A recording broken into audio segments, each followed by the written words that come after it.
So many changes for our students at this time. The Caribbean Examinations Council has announced that it will be modifying its May-June exams in light of the disruption to the region's education system as a result of COVID-19. We've got Registrar and Chief Executive Officer of the Council, Dr. Wayne Wesley, joining us via technology. Good morning, sir. How are you this morning? Good morning, Simone. I'm doing well, and good morning to your listeners. And our viewers. And yes, Yes. your viewers. Exactly. Okay. Good to know you're well. So much disruption out of COVID-19. Give me a high level as to what has been going on with your organization in light of what's been going on. Whole heap of disruption. Yes, a lot of disruption actually impacting several of the member states that participate in the CXC examinations. In fact, all territories across the region are now affected by this COVID-19 pandemic, and as such, it is having a serious impact on the education system. As you are well aware, because I know in Jamaica it is happening, a lot of the schools across the region would have now closed their doors in order to control or minimize the spread of the COVID-19 virus. So right across the region, we are experiencing the effects of the COVID-19, and accordingly, we are trying to address those issues and see where we can give valid and reliable grades going forward. Certainly. So give us an idea of what was to have happened in terms of the exam schedule and what you are now saying will happen instead. Okay. So our May-June examination would have started in June, and the process would, the process is actually in train right now with the completion of SBA and the submission of SBAs. Now, the new process will see a modified version of the examination process being executed, where we are thinking now to offer the examination in July, actually about the 29th of June to the 24th of July, but we just say July actually as a quick reference point. But in this new modality, what we will be doing is reducing the number of papers that students will have to take. Students will have to take.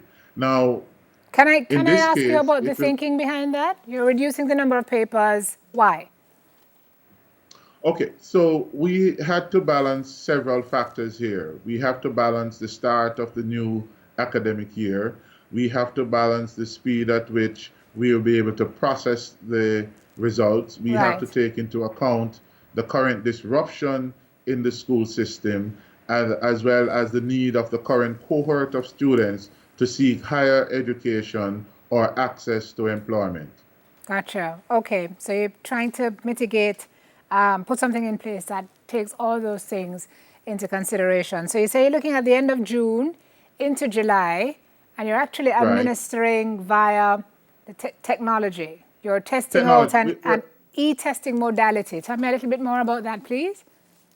Okay, so for quite some time now, the Caribbean Examinations Council would have implemented its e-strategy, which saw us offering our examinations online. In this case, we would have been doing all our multiple choice papers online. That means that students can actually use the computer to respond to the various multiple choice questions that they will have.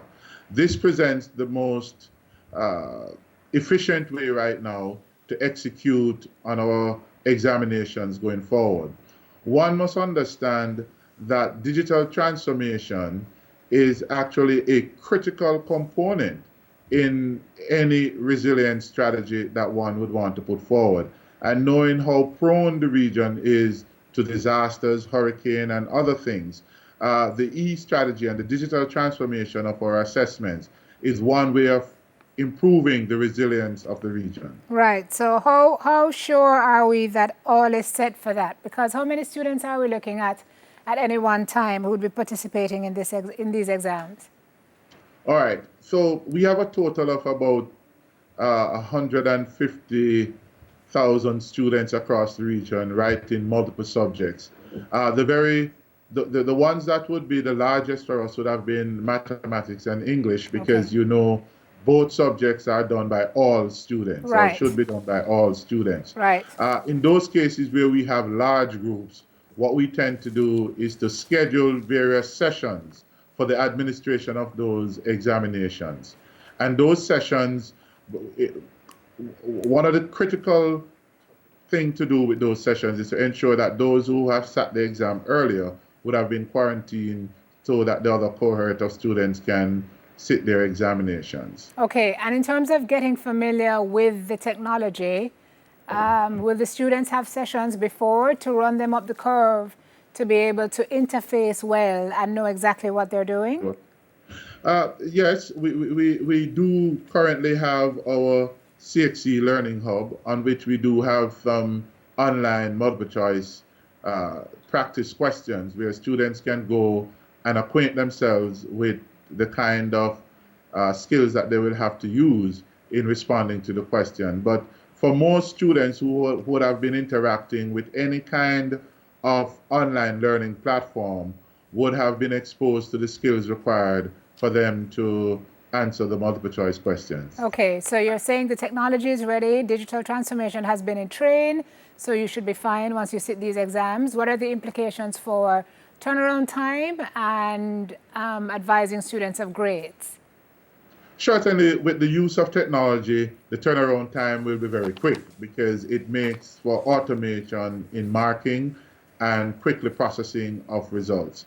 We recognize that in order for us to do this, one will have to have some further dialogue with the local registrars. In fact, on Tuesday of this week, tomorrow, there will be a meeting with the local registrars because we understand from many of our critical stakeholders that there are some challenges where the infrastructure for electronic testing is concerned, and we are actually working with them to alleviate those challenges. Okay, all right, so you're putting things in train, end of June into July. When will students be advised of their exam times, days, or has that already been done? Well, we have already circulated to the ministries of education the revised date as well as to the local registrars. As I said, we are meeting with them tomorrow to iron out the details in terms of the implementation of this strategy going forward. But our concern is to ensure, well, right now, students can understand that for their SBA, the school-based assessment which will be used, actually there's a 1-month extension on that currently. Excellent. Whereas it was due at the end of April, it is now due at the end of March. Okay, is there Sorry, any of the end May? Right. Of May. And is there anything else that they would need to know in terms of extensions of timelines or deadlines?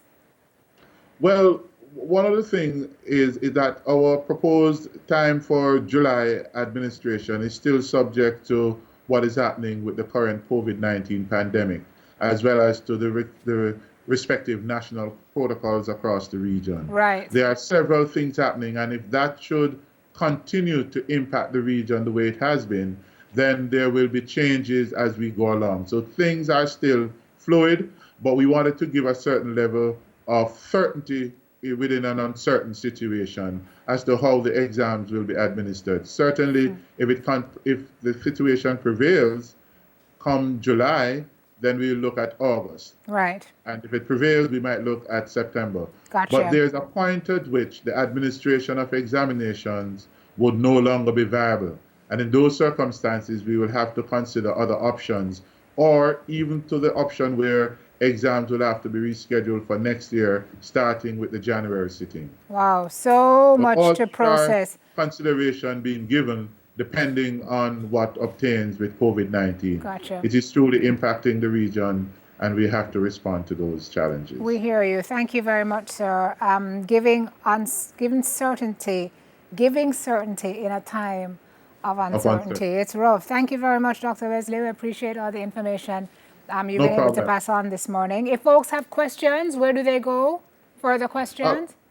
Our online submission for questions are there, our chat online. They can always go to our website and interact with us there. There are several modalities, either through Facebook, Instagram, Twitter, whichever of the modalities they are comfortable using, that provision is there for them to interact with us. All right, thank you, sir. We have to run. No problem. Registrar and Chief Executive Thank you very much. Officer of the CXC Council, Dr. Wayne Wesley. Everything being turned on its head, COVID-19, but we will get through this together. Promise you guys. More on Smile when we get back from Studio B.